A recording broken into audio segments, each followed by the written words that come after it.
Boa noite, Laís. Oi, Bruno, tudo bem? Tudo bom? E Me aí? escuta direitinho? Sim, tô te escutando. Tá me escutando também? Tô. Vou só aguardar um momentinho para chamar o pessoal para a live. Hum. Eu vou te mandar o link também, se você quiser encaminhar para alguém entrar. E aqui compartilhar vídeo, né? Também eu posso compartilhar aqui, né? Pode. Eu vou compartilhar aqui.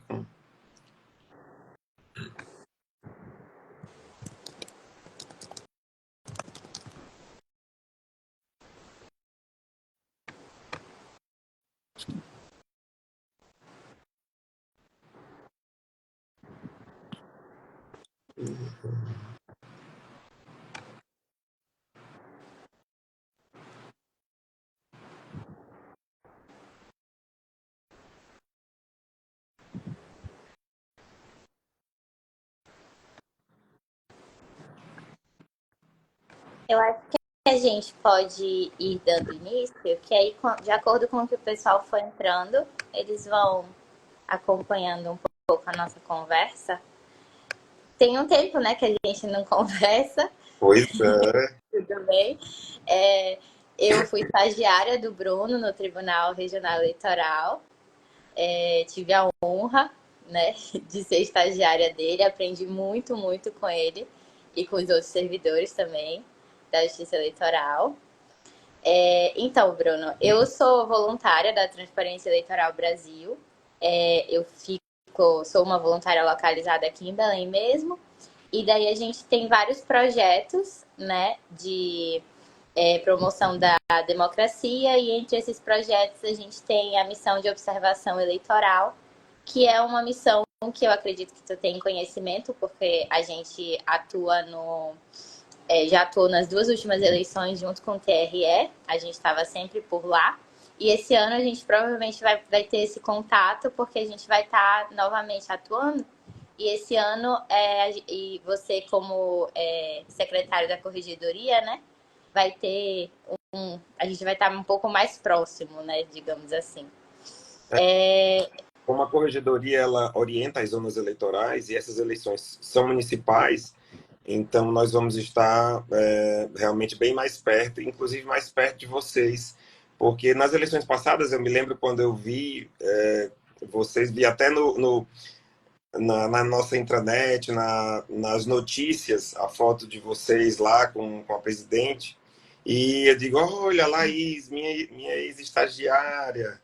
E assim, é bem gratificante também ver você lá, assim, nossa. E aí eu vou me apresentar agora, a Laís me apresentou, né? Mas eu vou apresentar a Laís também, dizer que ela foi uma excelente estagiária, uma pessoa assim que eu sabia que ela ia alçar voos altos, muito altos, né? Então, parabéns por isso. E voltando ao assunto das eleições municipais, por isso a corregedoria vai estar bem perto. Então, a gente vai estar mais perto de vocês por causa disso. Pois é. E daí a gente, além de ter esse projeto de missão de observação, aqui na Transparência Eleitoral, a gente também tenta dar bastante destaque para os projetos que os tribunais regionais eleitorais fazem. A gente sabe que o TSE como um todo, ele coordena as eleições, coordena todas as atividades, mas a gente sabe que os próprios tribunais regionais têm muita autonomia, né? Fazendo projetos, ações e tudo mais. E aqui a gente, no Tribunal Regional do Pará, a gente tem uma realidade talvez um pouco diferente dos outros tribunais de outras regiões, né? Talvez a gente consiga conversar melhor com os tribunais da região norte em relação à nossa realidade de logística para as eleições e tudo mais. Só que para outros, a maioria, talvez, dos estados é uma realidade um pouco distante. Então é muito bacana a gente conseguir conversar e divulgar um pouco do trabalho que o Tribunal Regional Eleitoral daqui está fazendo. E a gente vai falar hoje sobre o projeto dos originários. Mas antes eu queria que tu falasse um pouco da tua trajetória e da tua carreira dentro do TRE e tudo mais. Como você chegou aí, eu sei que você já exerceu diversas funções aí dentro, tem uma expertise bem vasta. Então, se quiser falar um pouco sobre essa carreira, como foi?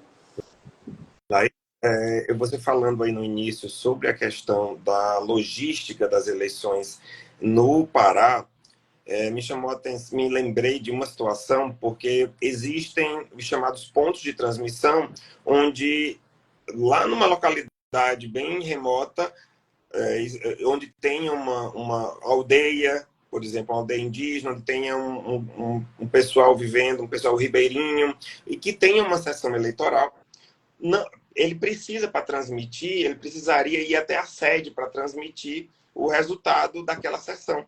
Só que existem os pontos de transmissão que a pessoa pode transmitir do local onde esteja, né? Uma parelhinha tal, do local onde, via satélite.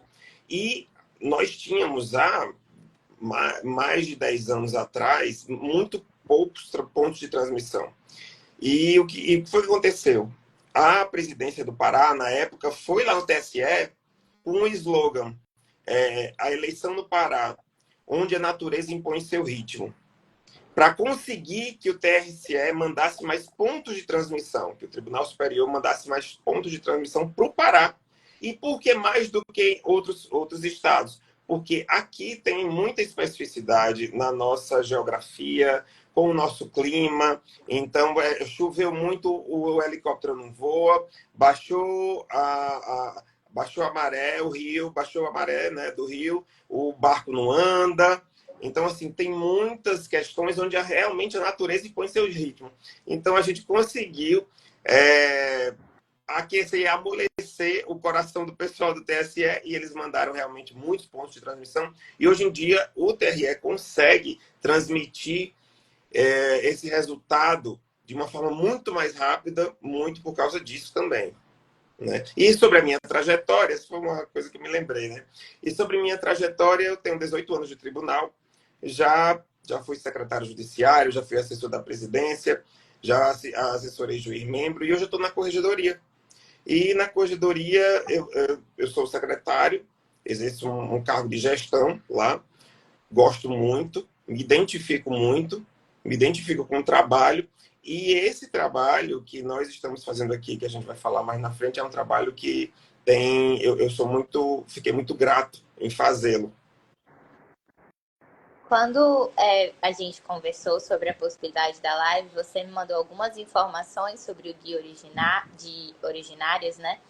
E daí eu estava dando uma lida e eu vi que esse projeto, ele partiu de um projeto anterior, que é o projeto Exercendo a Cidadania, né? Que vocês fizeram várias ações e tal para alistar pessoas para votar e tudo mais.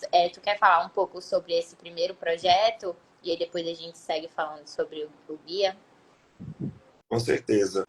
Lá na corregedoria, a gente, além desse trabalho ordinário, vamos dizer assim, ordinário que a gente faz todo dia, que é o que é para fazer mesmo as tarefas da Corregedoria Regional Eleitoral do TRE, nós tentamos sair um pouco da caixinha fazendo esses trabalhos sociais que estão ligados ao nosso cadastro eleitoral. E com o desembargador José Maria, nosso corregedor, nós lançamos o projeto Exercendo a Cidadania, que é um grande projeto guarda-chuva que abrange várias ações e outros projetos. Um deles foi o projeto para o registre-se junto com o Tribunal de Justiça, junto com o Tribunal do Trabalho, junto com a Polícia Civil para tirar o RG. Um projeto onde vários órgãos se uniram para tirar os documentos das pessoas em situação de rua. Então, foi um trabalho muito interessante, muito gratificante que nós fizemos através do Exercício na Cidadania. Também fizemos com os adolescentes cumprindo medida socioeducativa. Nós fomos lá em Santarém e fomos lá no local onde eles cumpriam medida socioeducativa de internação e levamos o alistamento eleitoral, mas antes fizemos uma roda de conversa com eles, começamos a falar sobre sonhos, para depois a gente chegar nessa questão da importância do voto, democracia e tal, mas a gente quis aquecer o coração deles falando de sonhos e falando que eles poderiam, através do voto, através da cidadania, da democracia, realizar os sonhos deles, né? E, claro, também através do trabalho. Então foi bem também bem interessante. Temos duas colegas da gente choraram assim depois que aconteceu, porque é algo realmente que nos tira um pouco do nosso normal, né?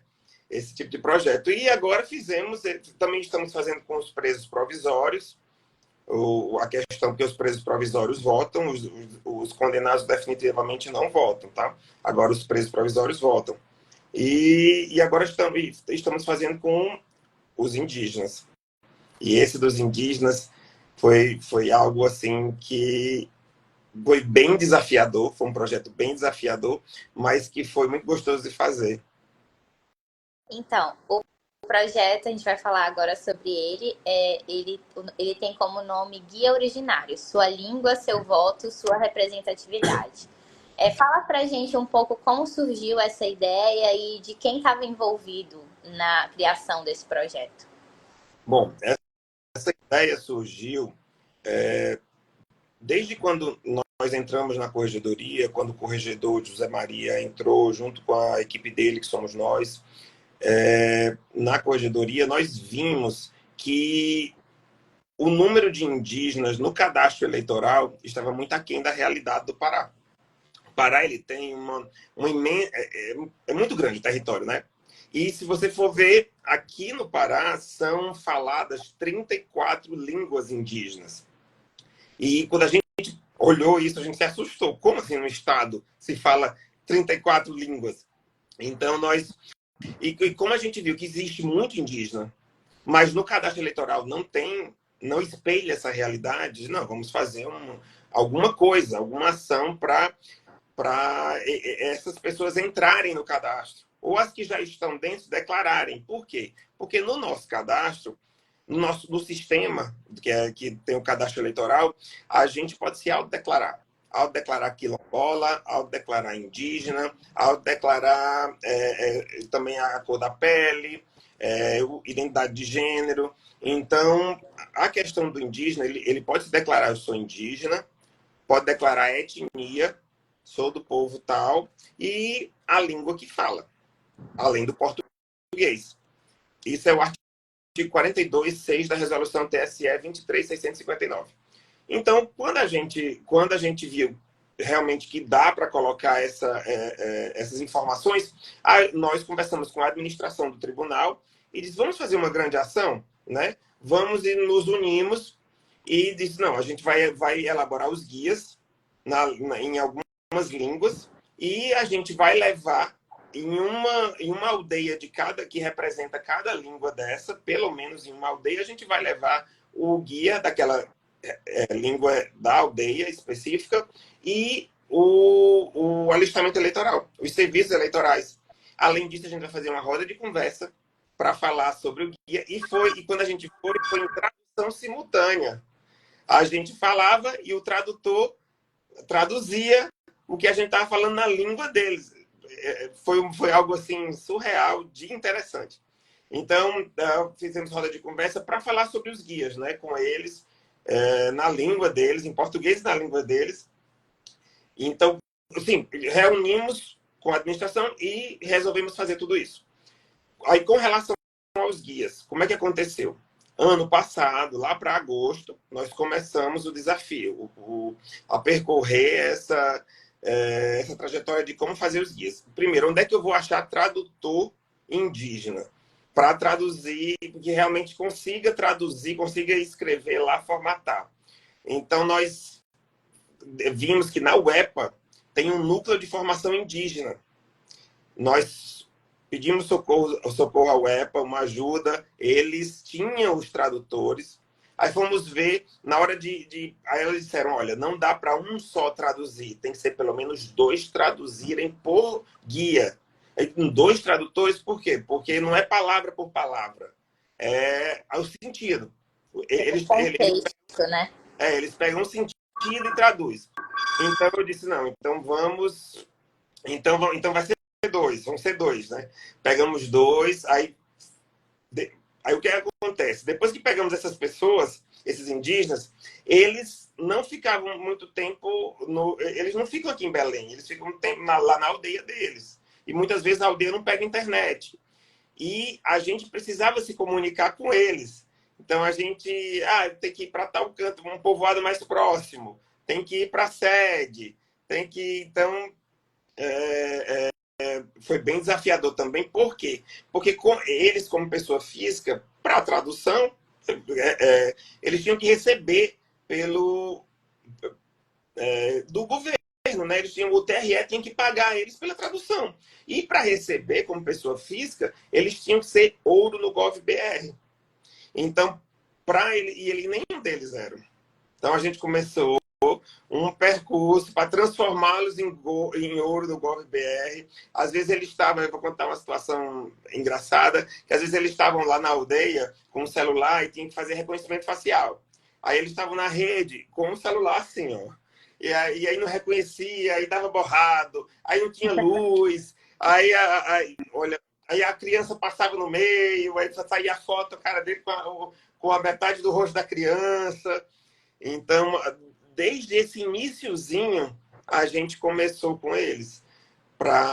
E eu vejo hoje que foi uma grande ação de cidadania desde o início, porque a gente elevou esses indígenas, a corregedoria elevou esses indígenas, esses 10 indígenas, 2 por cada língua, a um nível que agora eles podem ter acesso a várias coisas de cidadania, né? Porque eles são ouro no GovBR. Bom, então aí conseguimos isso. E aí a gente pegou um guia. Nesse guia tem desde como se alistar, porque eu já vi Mato Grosso e o Amapá, eles fizeram o que pode e o que não pode na propaganda. Não pode fazer isso, não pode outdoor, pode tal coisa. Então, aí traduziram em uma língua só, indígena. Já vi isso em 2 estados. Não sei se outros fizeram, mas eu vi nos 2 estados.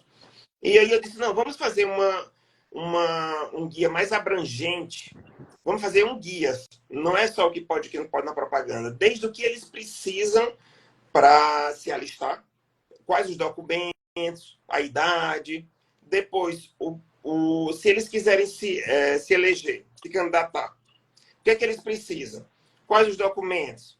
Então a gente colocou o passo a passo e depois o que pode e o que não pode na propaganda, pode fazer isso, pode fazer aquilo, compra de votos, que é proibida.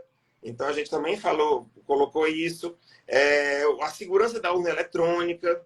Então a gente tentou abranger todo o processo eleitoral em poucas folhas, para também não ser algo monótono, e aí começamos a tradução. É muito bacana, tipo, ver todo o processo de cooperação que o Tribunal Regional teve com a Universidade Estadual do Pará, com essas pessoas que fizeram a tradução. Igual você falou, agora, por conta desse trabalho, eles vão ter outras oportunidades de outros trabalhos, de outros projetos, porque eles foram colocados quase que no mapa, né? Porque eles estão ali, só que não existe dados sobre eles, digamos assim, né?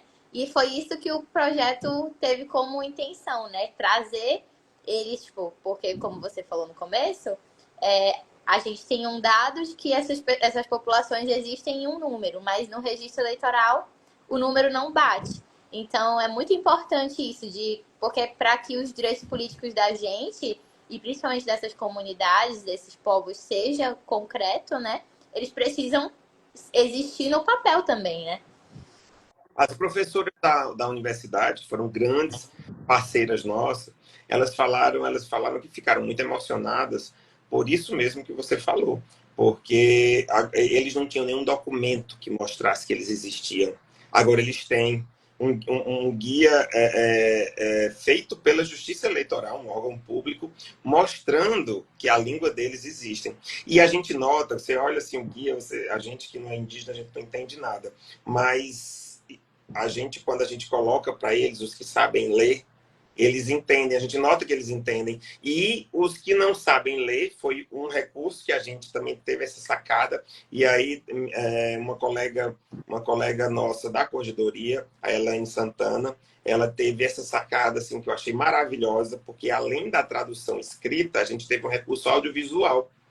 E aí, como é isso? Tem um QR Code no final de cada capítulo e quando aponta lá o celular, ele joga para um vídeo, e esse vídeo é o indígena daquela língua falando um resumo de até 3 minutos do capítulo.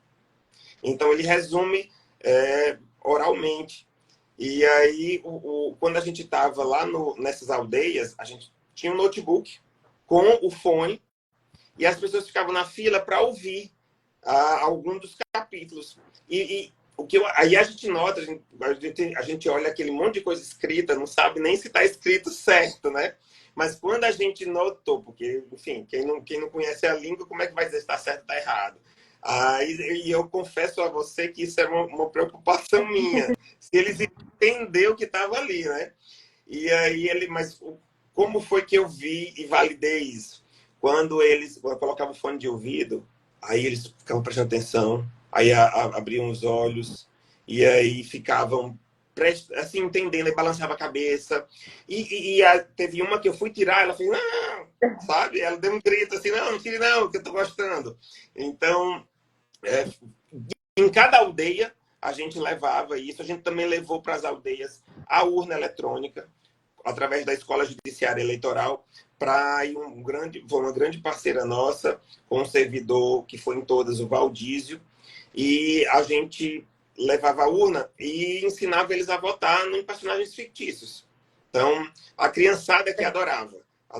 Então, fizeram fila, porque a gente distribuía boné do eleitor do futuro e camisa do eleitor do futuro. Então, quem votasse e votasse direitinho lá, ganhava camisa e boné. Então, eles faziam isso também. Então, nós fizemos nessa ação, em cada aldeia, roda de conversa, falando sobre esses guias, a importância da democracia, um resumo com a tradução simultânea, que geralmente a gente escolhia a aldeia que era de um dos tradutores. Fizemos o teste na urna eletrônica, né, para eles aprenderem a votar. Treinamos na urna eletrônica, levamos o alistamento eleitoral, e aí nesse alistamento o indígena ele poderia tirar seu título pela primeira vez, se ele não tivesse, e quem já tivesse o título e não tivesse se autodeclarado indígena, ele foi novamente para lá para fazer uma revisão no cadastro eleitoral, colocando, sou indígena, falo a língua tal, do povo tal e falo a língua tal. Então foi esse projeto que envolveu todas essas ações. Aí nós íamos, não, vamos para as 5 aldeias, uma de cada língua. Então nós fomos para. Só que faltou uma por causa do acesso. Aí eu vou lhe explicar. Nós fomos para. Eu posso falar das línguas agora, das línguas que são faladas lá? Pode falar, fica à vontade. Vamos lá. A gente foi a primeira. Língua Membegocré. Essa língua é do pessoal da região de São Félix do Xingu. Então, são 6 horas de barco da cidade de São Félix. Então, fomos lá, dormimos nessa aldeia, foi uma experiência interessante, e conversamos lá, levamos todo esse logística para lá. A Munduruku é da região de Jacareacanga, o povo Munduruku. Foi até onde foi traduzido a Constituição Federal do CNJ, que eles traduziram também foi na língua Munduruku. Foi só nessa língua. E a Nhangatu é da região do Tapajós, lá por Alté do Chão. A gente foi numa escola indígena e também foi em uma aldeia. Aí vem a Nhangatu, já falei, né? Uai-Uai. Aí o povo Uai-Uai é em Oriximiná, na região de Oriximiná. Só que essa não podemos ir ainda porque só se chega de avião. E nós somos um grupo grande, por quê? Porque tem que levar não só as pessoas, como também o kit de biometria, a antena para pegar a internet via satélite, pelo menos 3 a 4 pessoas para atendimento, a gente da corregedoria para fazer a roda de conversa, para lançar o guia, enfim. Então, É uma logística estava bem grande, né? e não dá para ir. O pessoal falou assim, ó, só dá para ir ou de avião ou tipo fazendo rafting. Aí disse que como as correntezas eram bem intensas, disse, se você for fazendo rafting, você tem que ir preparado, você tem que deixar a sua alma em casa e vai só o corpo. Aí eu disse, não, então vamos ver se a gente consegue, tá vendo se consegue um avião e tal. Então deixamos para depois essa aldeia de Oriximiná. E a língua Tené Terrá é na região de Paragominas. A 7 horas da cidade de Paragominas em terra, em chão, estrada de chão. E nessa estrada estava chovendo muito. Tinham pontezinhas que passavam por cima do rio, aquelas pontes de madeira, sabe? E tinha uma que a ponte estava quebrada. Então o indígena, sabendo que a gente ia lá, que a gente pedia autorização do cacique, para a FUNAI, tudo direitinho, ele sabia que a gente ia para lá. Ou seja, eles estavam isolados, porque a gente só passava se alguém fizesse uma ponte lá. E eles fizeram. Eles cortaram madeira e fizeram uma ponte para a gente passar. Então, a gente dormiu lá também. Então, foi uma aventura. É muito bacana. Eu sou de Paragominas, eu não sei se tu lembra. É, Então eu sei como lembrei. é essa estrada de chão por lá. Mas é muito bacana ver essa receptividade, né? Por exemplo, quem imaginar que eles iam consertar a ponte para vocês chegarem até eles? É uma coisa que vocês observaram aqui de longe, né? Que era uma discrepância, uma diferença que existia de dados, mas que quando eles foram vistos, eles se abriram, né? Vocês foram bem-vindos, né, nesse projeto lá para estar fazendo esse trabalho com eles. E é bacana o que tu falou um pouquinho no começo sobre como existem outros materiais voltados para esse público, só que com uma ideia mais de tipo eleição, para tratar um pouco sobre propaganda, para falar o que pode e não pode. Só que eu acho que é um trabalho anterior, né? A ideia que vocês tiveram foi muito bacana, porque, tipo, é uma coisa anterior, porque a gente precisa que essas pessoas estejam registradas, estejam declaradas, tanto língua falada, etnia e tudo mais, para que a gente passe a enxergar elas dentro desse processo eleitoral como um todo, seja como candidatos ou eleitores e tudo mais, e a partir daí a gente pensar em como tratar outros assuntos, porque eu acho que a propaganda acaba, por mais que seja uma coisa que envolve todo mundo, eu acho que ela está um passo um pouco mais para frente do alistamento, né? E muita gente nem alistado nem sabe como funciona esse trabalho de mostrar a urna eleitoral.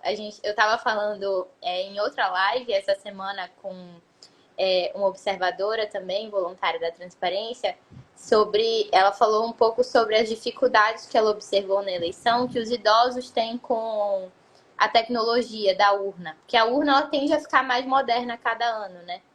Então existe um pouco essa dificuldade por conta da idade, o acesso a esse mundo digital, mas eu imagino que por mais que essas comunidades isoladas tenham algum acesso a celular, a internet, eu acho que um pouco com dificuldade, mas eles têm alguma. Eu imagino que a urna seja outra coisa estranha, né? Assim, de início. Como foi que eles reagiram à urna? Eles se deram bem de primeira? Teve muita interação? Eles se mostraram muito interessados? Como foi essa relação, assim? Com a urna, a parte interessante da urna foram as crianças. Criança aprende muito rápido, é impressionante. As criancinhas, assim, que não conseguia nem olhar, nem conseguir, elas ficavam de ponta de pé para olhar a urna, a tela da urna. Elas votavam assim rapidamente, sabe? Elas pegam muito fácil. Criança pega muito fácil, né? Então, mas eles gostaram também, eles gostaram, eles iam lá. Aí eu também levei uns sacos de pirulito para fazer também, incentivar também, para agradar, né? Agradecer através disso também. E a gente dava pirulito para eles, e se eles votassem também, quem acertasse a votar. Então a gente. Eles foram bem receptivos.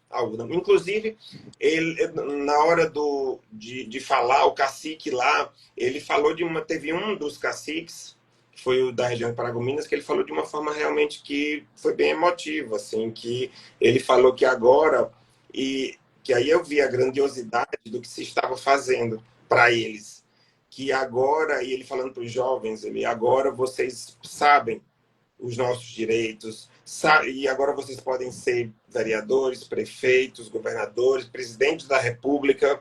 Agora vocês estão aí com esse passo a passo na mão para serem cidadãos, né? Para mostrarem que existe, para mostrarem que o povo de vocês existe. Então isso realmente foi um dos pontos altos assim que eu verifiquei com essas ações. É um projeto muito bonito, né? Porque a gente imagina que o impacto dele só vai crescer daqui para frente. E como você disse que o Cacique falou, mas a realidade é essa. A partir do momento que a gente conhece os nossos direitos políticos, a gente passa a entender como vota, como a gente se declara, e a gente passa a fazer parte do processo, né? Eles vão almejar, sim, conquistar espaço e lutar pelos direitos deles dentro desses espaços e tudo mais. Então, é muito bacana que o Tribunal Agora, Regional cai, é porque travou. o celular desabou aqui. Sim, continue. Não, mas Desculpa. só falando que é muito bacana, o tribunal tá dando essa visibilidade e essa oportunidade de tá chamando essa comunidade que era até então, digamos que invisível, né? Com certeza. E no início da nossa conversa, eu falei que existem 34 línguas faladas, indígenas faladas aqui no estado. Como é que a gente chegou nessas 5? Aí eu te falo, foi uma pesquisa, foi junto com a UEPA. A gente foi ver, eu digo, gente, não tem alguma coisa que unam essas línguas, não, e tal. Aí a gente viu que tem 3 troncos linguísticos aqui no estado. Desses 3 troncos, o Tupi, o G e o Caribe, eles se derivaram nas 34. Só que existem 5, a gente mapeou 5 com mais representatividade. Então, não vamos só uma, não, porque já que a gente é um estado tão diverso, é um estado, vamos mostrar que realmente nosso estado ele tem muitos indígenas e vamos tentar chegar ao máximo de indígena possível. Então, mapeamos essas 5 e começamos a realizar a tradução dos 5. É, isso é muito bacana. Então, foi uma pesquisa, não foi escolhida aleatoriamente, né? Porque as pessoas podem achar que foi, né? Mas não, tem uma justificativa do porquê. E geralmente na academia os trabalhos são feitos dessa forma, né? Como a UEPA estava envolvida, eu acredito que vocês tenham todos colaborado com essa ideia. É muito bacana ver também o trabalho do tribunal em parceria, você falou aí da UEPA, né? Mas com a FUNAI também, você citou a FUNAI, com as lideranças indígenas, eu acredito que essa interlocução tenha sido importante. Vocês tiveram, você falou que vocês foram bem recebidos e tal, no início, nas visitas, né, que vocês fizeram, mas de início houve alguma dificuldade? Houve alguma resistência em relação ao porquê do projeto? Ou vocês, desde o início, conseguiram uma boa resposta de todos os órgãos envolvidos, apesar das dificuldades burocráticas que tu trouxe aqui, né? Em relação aos professores, aos tradutores e tudo mais. Não, a grande dificuldade foi a burocrática.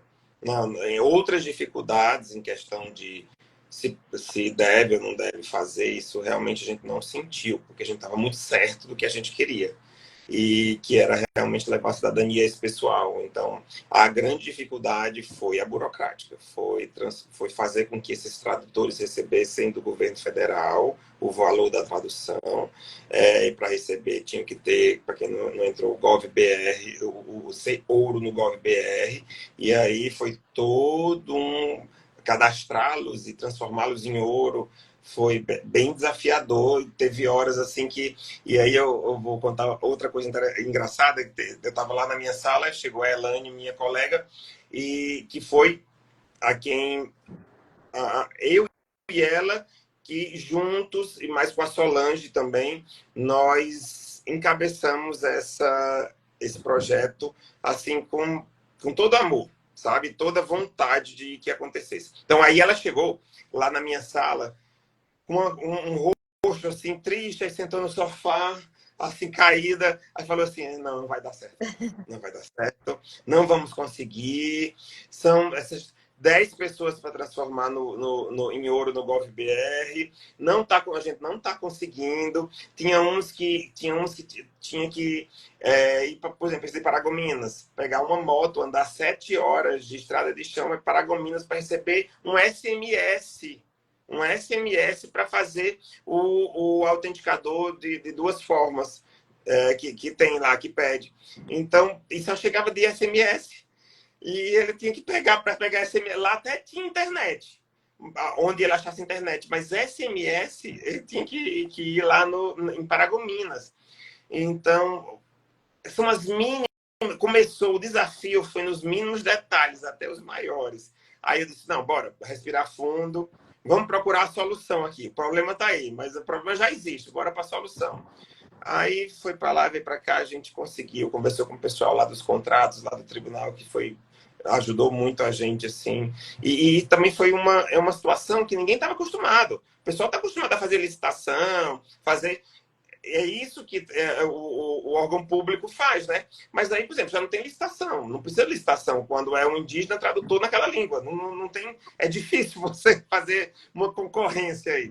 Então, realmente, não precisa. Então, e daí foi passo a passo, desde o iniciozinho aí que eu estou falando da pesquisa da língua, achar os tradutores, fazer com que ele ajudasse as ferramentas para ele traduzir, fizéssemos o guia, porque o guia foi confeccionado pela corregedoria. Então, foi uma junção de esforços, assim, dedicação para que isso acontecesse. Mas o grande desafio foi a burocracia. E que bom que vocês encontraram pessoas que estavam tão determinadas quanto vocês a fazer dar certo, né? Porque, igual você falou, essa coisa de dirigir horas por conta de um sinal de telefone para receber um SMS e tudo mais, quer dizer que eles estavam tão engajados quanto vocês para fazer dar certo. E deu muito certo, né? Tenho certeza que os resultados foram incríveis, pelo que você falou e pelo que eu vi também de reportagem. Eu vi que passou uma reportagem no Jornal Nacional, vários veículos falaram sobre o projeto, e é bacana ter esse reconhecimento, né, de algo que foi muito trabalhoso, mas que acaba sendo muito gratificante e que só tem a dar resultados melhores ainda. Foi. Eu notei que, por exemplo, teve a Semana dos Povos Indígenas aqui no Hangar, em Belém. E veio essa repórter do Jornal Nacional e ela disse assim, ela encontrou a gente porque ela foi pesquisar, ela viu todo o roteiro dessa Semana dos Povos Indígenas e ela foi ver, ela começou a olhar o que tinha. Ela disse que tudo era igual como já tinha sido feito antes. Tudo era igual, tal, isso aqui, isso aqui, isso aqui. Ou seja, eu estou falando, igual tem que ser feito. Mas o que rende notícia. Né? Ela queria alguma coisa que rendesse uma notícia, alguma coisa inédita, né? Diferenciada. Então ela olhou assim, ela disse que achou lá no meio guia originários, seu voto, sua língua, sua representatividade. Ela disse: eita, é isso aqui. Aí ela achou a gente. E aí ela foi entrevistar e tal. E realmente era uma notícia diferenciada, porque chegou e realmente o Jornal Nacional aceitou fazer a matéria, né? Assim, porque eles têm muitas matérias ali para, não é tudo que chega lá que eles colocam no ar. Então isso também foi muito gratificante elevar o Tribunal Regional Eleitoral no âmbito nacional.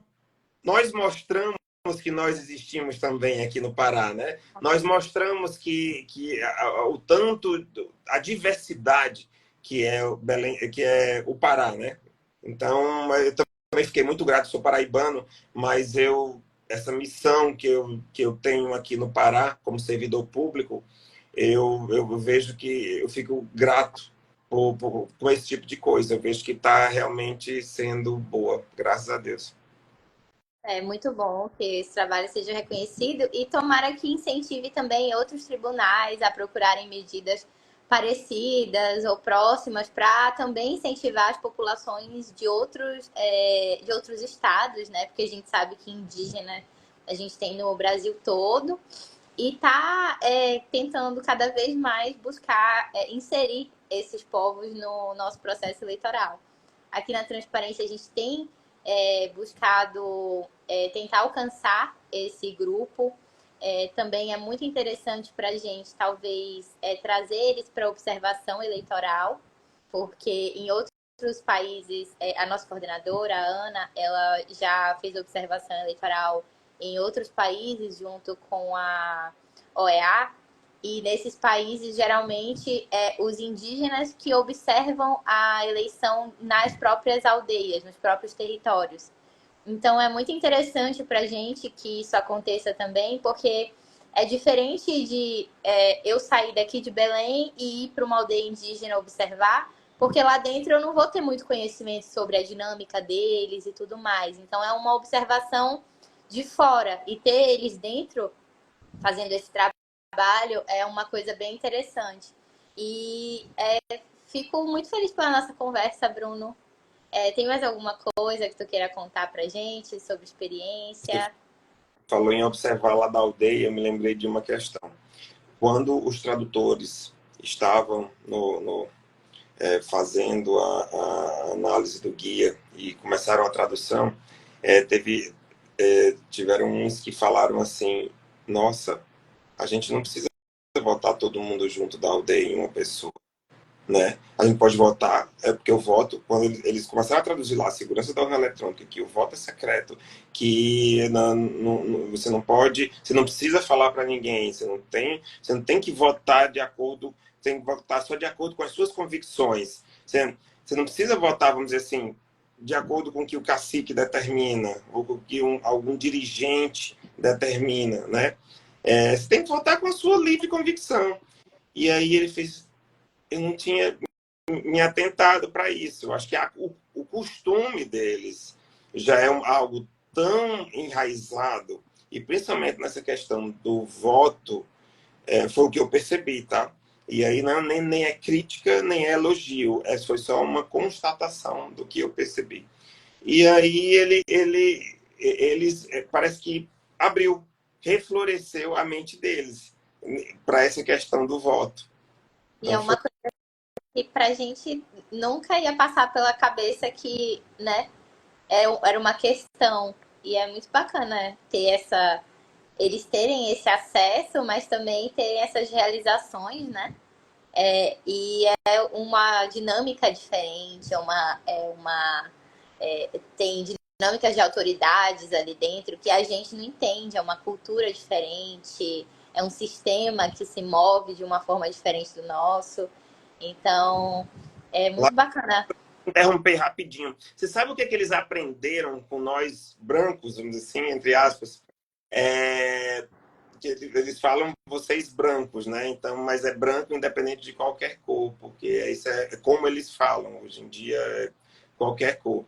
É, eles falaram assim que sabe o que a gente é? Para o cacique, para eleger o cacique, eles votam. Antes do cacique era como se fosse hereditário. Era tipo um reinado. Passava de pai para filho. Hoje em dia, em várias aldeias, é a democracia que elege o cacique. Então, eles disseram que aprenderam com a gente também. Não foi com guia, foi antes, assim, mas eles aprenderam a elegerem o cacique. Então, achei interessante também para você ver como a gente entra numa cultura ou pode sair de uma cultura, pode levar coisas boas a acrescentar àquela cultura e pode levar coisas ruins também, né? Sim, é bacana ver essa influência que tem, né? Da vida normal, que pra gente é essa, e eles até isolados adquirirem isso, né? Passarem a ver as coisas dessa forma e adotar isso para eles como algo melhor, né? Porque eu acredito que a decisão de adotar essa votação tenha sido com o objetivo de melhorar as coisas lá dentro. Mas que bacana ver. Então é isso, Bruno. Muito obrigada pela conversa. Gostei muito de saber mais sobre essa experiência do Guia Originários. Eu vou deixar aqui quando eu salvar a live, eu vou deixar na legenda o link do TRE para todo mundo poder acessar os guias. Tem disponível em PDF e tem também disponível o link para os vídeos no YouTube em todas as línguas, as 5 línguas, né? Cinco Isso. línguas. E aí, Poliglota. espero que um dia a gente chegue nas 34. Lá no hangar, só rapidinho, lá no hangar eu fui abordado por outros povos indígenas que falaram assim, cadê o da nossa língua? Eu digo, calma, porque já foi as 5 foi só o pontapé inicial. Calma que, se Deus quiser, e os próximos gestores do TRE também, né, encamparem essas ações, quem sabe a gente não chega nas 34. Tomara que a gente chegue e que eles se sintam inclusos também, né? Porque agora eles vão buscar realmente. Vocês abriram as portas para eles estarem em contato com vocês e tudo mais. Obrigada, Bruno. Foi muito bom te rever, conversar contigo sobre isso. E conta sempre com a gente aqui da Transparência para estar dando visibilidade para esses projetos bacanas que o Tribunal Eleitoral faz aqui no Pará. E é isso.